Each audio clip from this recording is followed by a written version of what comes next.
So yun guys, first impression nung nakabit tong RCB SP800, talaga nag-iba yung itsura ng motor, ano. Kita nyo, medyo naging sporty talaga siya eh. Yung paint quality, yung detail, talagang premium na premium yung dating eh. Iba talaga pagka RCB. So after 6 months ng daily ride, okay naman siya. Ayan no.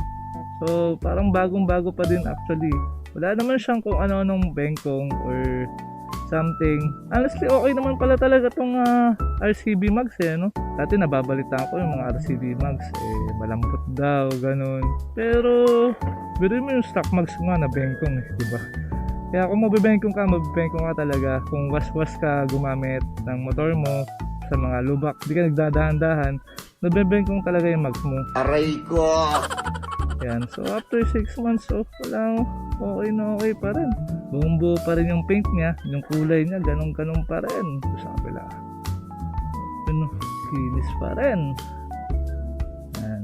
Yan, walang crack. May mga tama lang din syempre. Yan, may mga dents ng konti. Syempre ginagamit mo ng mga bato, syempre tumatama. Pero overall wala talaga siyang walang bengkong.